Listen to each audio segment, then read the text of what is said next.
Hi, this is Mary Kay. Today I'm painting this scene, but I'm going to modify it a little bit. This was at Big Bear Lake, and there's a rock here with a little tree on the top. So I did a card of it, and what I did was I dropped this mountain down so that the tree is up in the sky. That's the card. Here is the 8th sheet photograph on a piece of 8.5 by 11. So I've traced it using water-soluble tracing paper, and I just dropped that line down.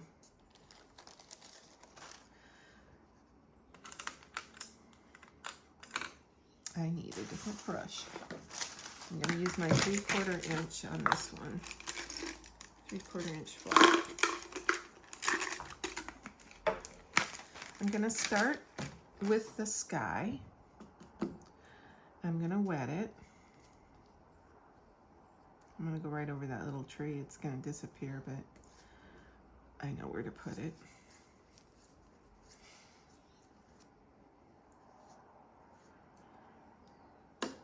I might bring this down just a little bit more too. There's a little bit of yellow in my brush. There's going to be a little yellow in my sky. I'm going to use cerulean on the sky. The cerulean I use is Da Vinci.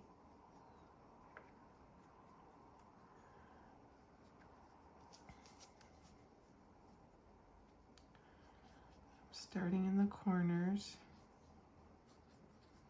so that they end up being the darkest.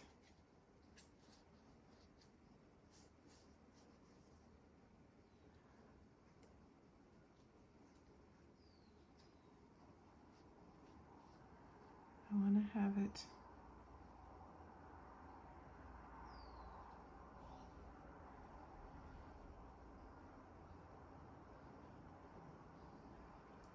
dark around the top of this rock, because if I have a little bit of shining light on that rock, I want to have the dark, a little bit darker blue right there. So with the sky, the best thing to do is to leave some white areas and then stop painting. What I'm going to do now is start on the rock here. To make a gray, I'm going to use the same cerulean. I'm going to add a little bit of permanent rose to it. And that makes sort of a chalky purple. And then I'm going to add a little bit of burnt sienna, and that is going to gray it down even more. And I want this to have a lot of water in it. See, I'm doing 3 or 4 brush strokes of water into that petal. Here's my Viva paper towel. It seems kind of dark now because it's right next to, it's on the white paper, but this is very pale paint.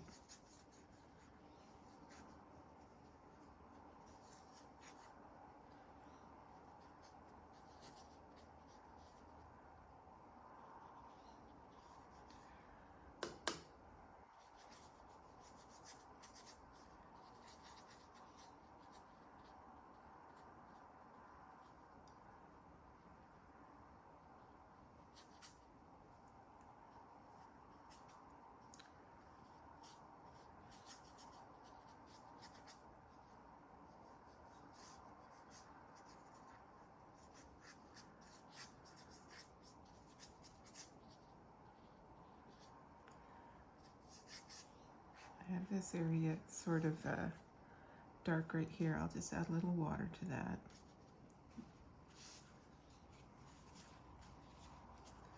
There is a little darker area right in here. I'll just add a little more paint into this area. So this is just my first wash, and it's I'm not doing the shadows or speckles of the rock in here. Just that light first wash.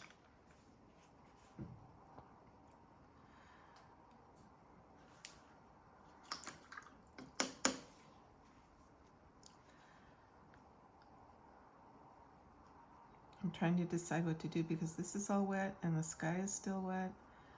I could go down to the water and just get my first layer of water in there, but I'm gonna have to know where I'm gonna put my darks because those are gonna go in. Let's just keep working on this big rock. So now I'm going to make a darker, more pigmented dark. So I'm not using that light petal now, I'm making a new petal. I'm gonna put some French in it and see what that does. Makes it a little more, well, I kind of like that browny purple because the rocks have a little bit of brown in them. Okay, so I'm just gonna start. I'm gonna look at this bigger picture here. This is the one I traced. So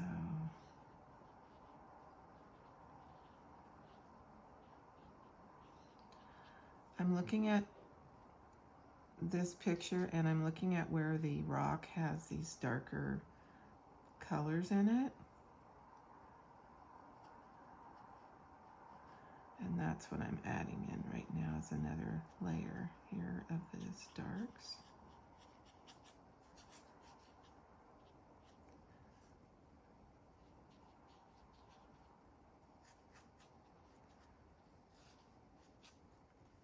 Now I'm going to mix some greens. I think I'll get rid of this petal here and mix my greens there.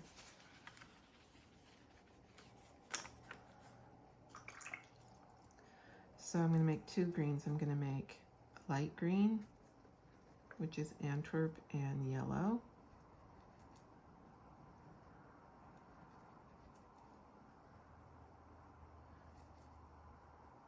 A lot more yellow.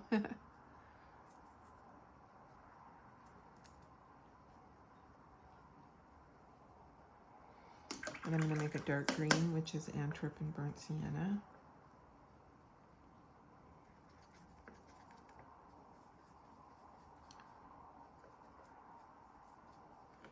Okay, I'm going to start with the light yellow.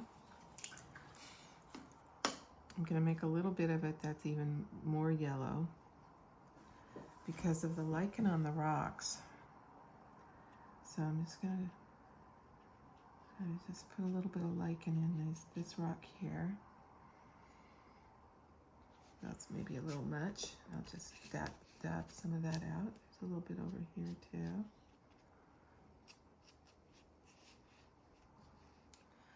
And now I'm going to go in with this green here and look for this little trail of bushes that are down the rock.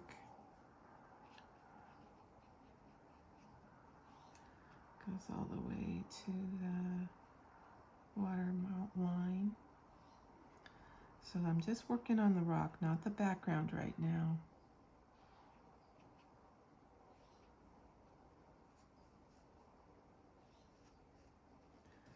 I want to keep this water line where the lake comes up to the rocks straight, the same distance on both sides. I don't want it tilted. If I get it tilted, it's going to mess me up. Now I'm going into the darks. It just changes green up. We don't want the green to be all the same this whole way. I'm going to add a little bit of raw sienna too because there really is that. Raw sienna is a color that I don't use that much anymore. When I first started painting, it was my only yellow. So I'm just going to put a little bit of that in to change that up. Okay.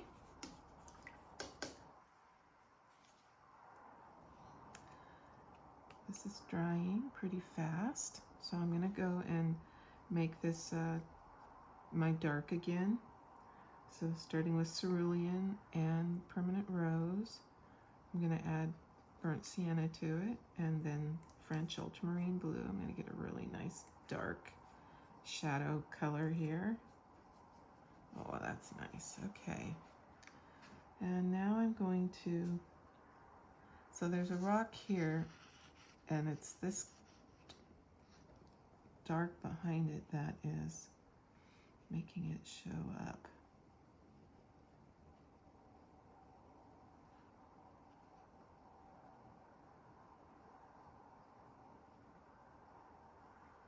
And then up here, there's some darks.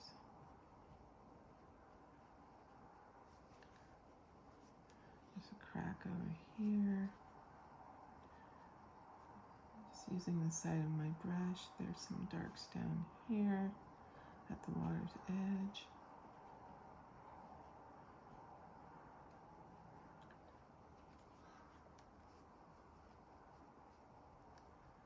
Oops. Oh, well, I got a different shape rock now.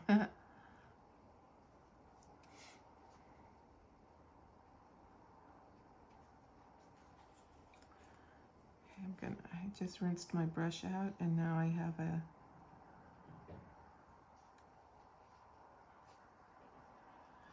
damp brush.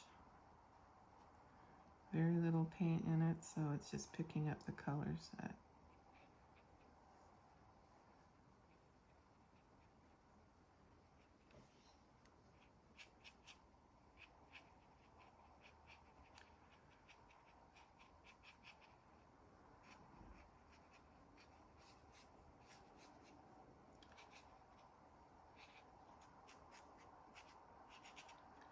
I'm just putting little scratches on this to make it look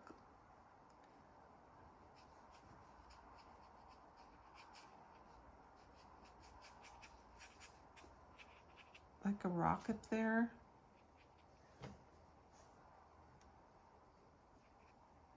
It's actually the shadow of the tree. I think I'll wait to put that in after I get the tree in. This shadow color that I made today is kind of a reddish purple. Not really a gray. I'm going to stop on the rock for now. Now I'm going to go to the very back mountain back here, and I'm going to mix up this same gray but with a lot of water again, just like I did for that first set of rocks. And I have to decide where I'm going to put this line. I guess I'm going to go right here. So there's the top.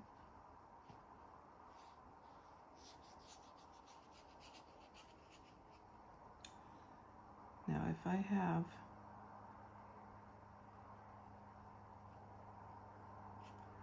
this mountain on this side of this rock, I have to have this exact same color going on the other side of the tip of this rock.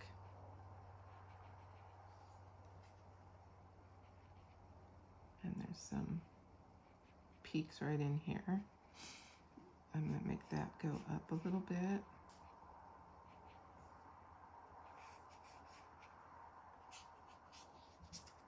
While this is damp, I'm going to take some of this dark green and I'm going to add it into this wet paint. I want it to be blurry and soft. I'm not making tiny little trees that you can say, oh, look at this paint. I'm not painting every tiny little tree. In here, I just really want this blurry.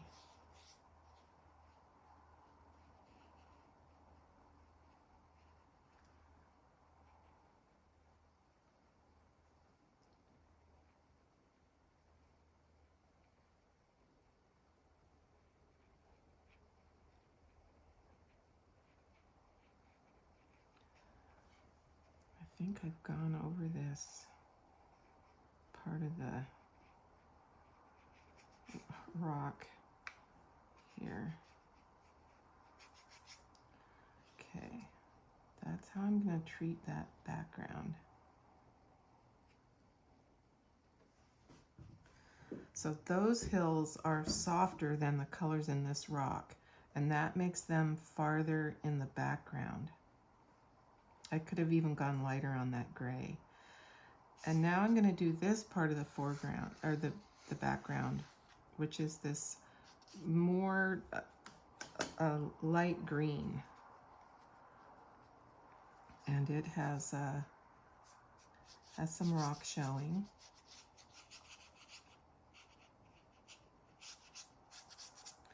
So I'm just kind of putting a little wash in here. And now I'm going to go in with the greens. And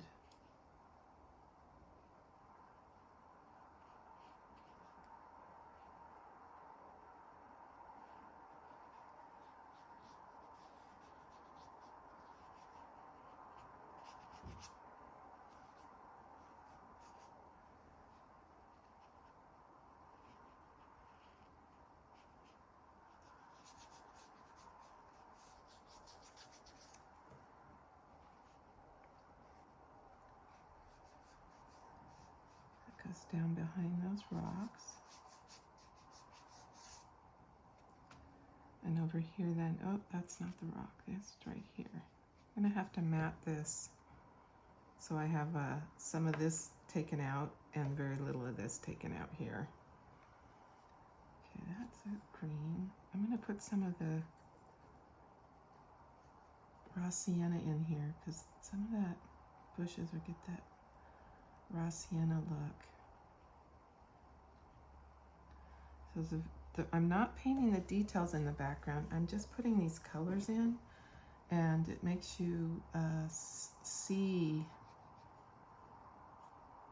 It just makes your eye just kind of make it up. So I like that soft in the background. I'm going to put in a little bit of the dark shadow here. There's a little rock that comes down here, and I'm going to show that by putting in this shadow. Now that's a different color than this shadow, so I'm going to add some of this color up here now. I'm going to soften the outside of that shadow and make a few more of those. Just a little cracks in here. There's a little shadow in here.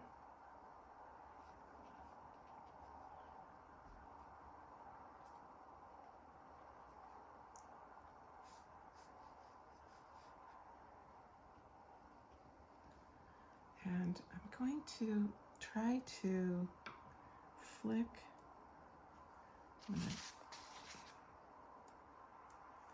So if I get more dark paint, dark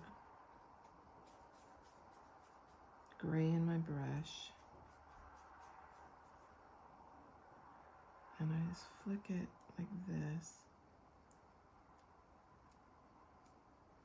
I'm getting speckles because granite's very speckly. We're not painting every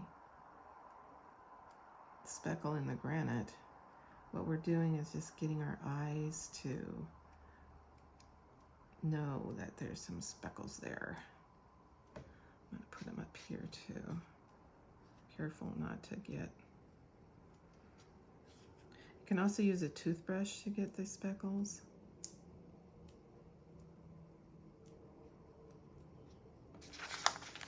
That's very rocky. I'm going to smudge some of those. Okay. I'm going to stop with that set of rocks now. I'm going to go down to the water. I think I'll go back to my 3/4 inch brush. I'm going to start this wet and wet, but not sopping wet, just a little bit.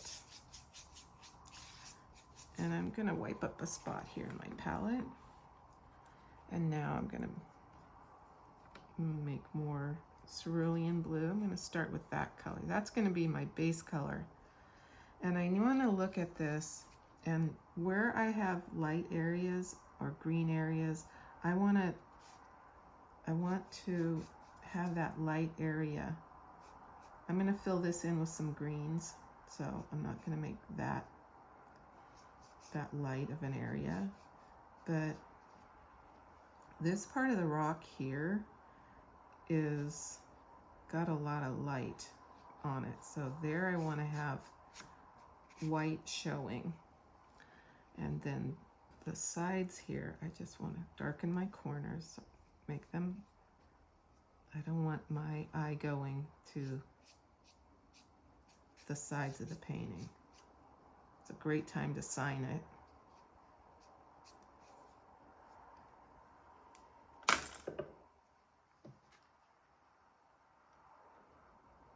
I sharpened this little tool yesterday, but it still is kind of soft. This is a bamboo signer that I sharpened with the knife that Clay's dad gave me. Now I'm going to go in with some French. So I put the French into the puddle, and I'm just going to put in some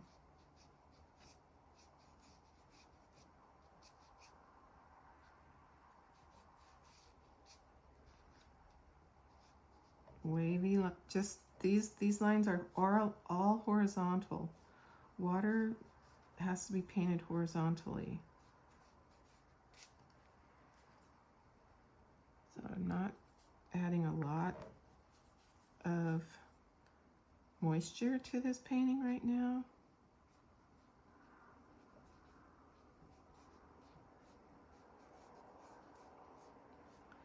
Meaning that the strokes that I'm putting on the top are pretty dry.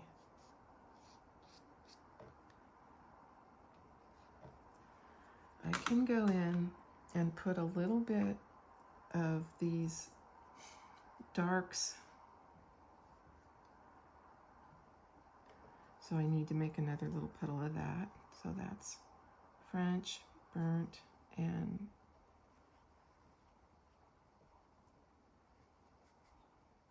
permanent rose.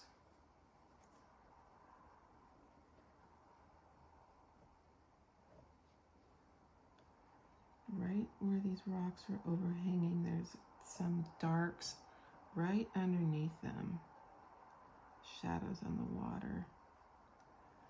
And then there's some dark here. And there's a dark here. Some darks up here. Up here. So when I'm painting these dark reflections in the water, they just have to be directly below the dark part. This one here, this would be almost off the page. That's just going to help lead our eye up. This part here will just have a few little twinkles in it. The greens, sometimes they reflect green, and sometimes they just sort of are darkened. So I'm going to sort of be brave here and just put a few greens in.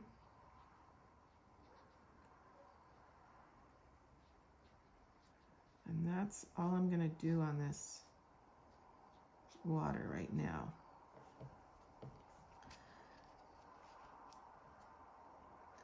I'm tempted to put that tree in right there. I don't want it to become my focal point, but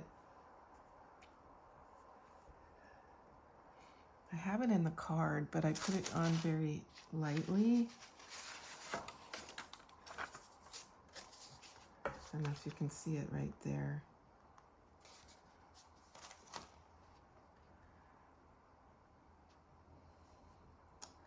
I'm gonna go for it. Okay, so it's the dark green, but I don't want this to be the darkest thing on the, I just want this to be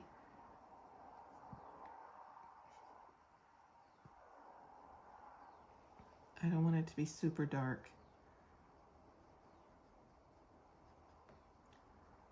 I could put another, since there's one there, I can do another I'm going to put a little bit of light. Where's the light coming from? It's coming from this side. Put a few light greens on that side. And on this side of this tree. And then I'm going to add some bushes down here.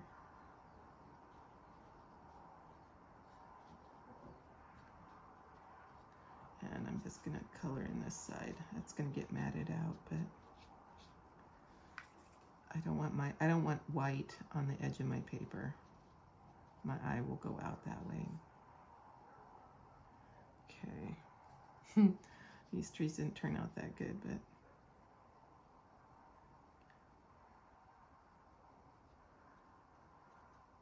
is it well? Did it turn out well? Okay, now this guy up here. This tree, what we're going to start with is the light green. And we're going to paint the foliage, and then we're going to put the trunk on. So we want to see through the tree. I was doing little dots up here. This is our focal point for sure. I'm using just the tip of this pencil brush.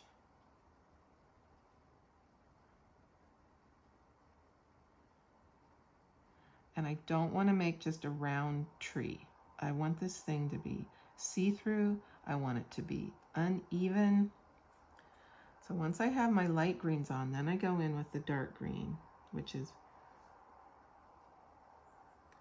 burnt sienna and Antwerp.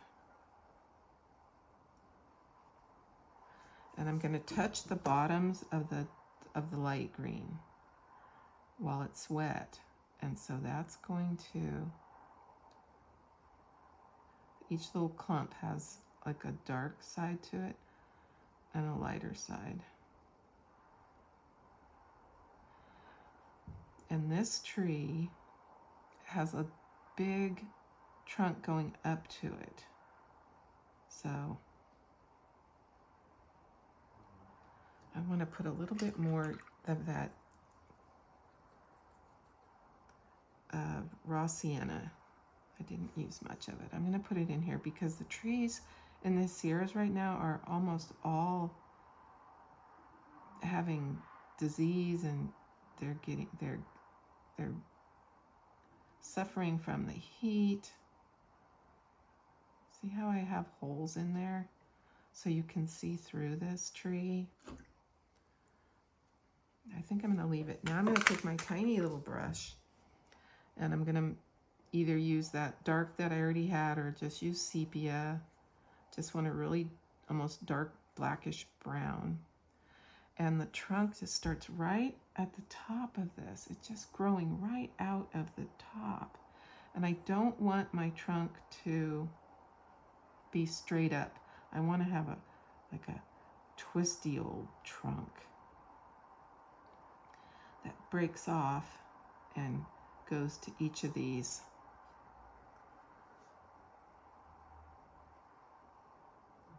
clumps. Oh, I just broke one of my big rules, and I just made oh good, that wasn't my finger. So no tridents. Don't ever make a branch come out. I had to fix that one. And then that goes up here.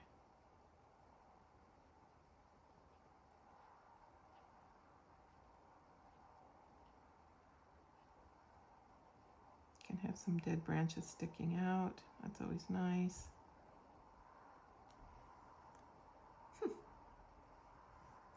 Well, I don't want to overwork this, so I'm going to stop. Thanks for watching.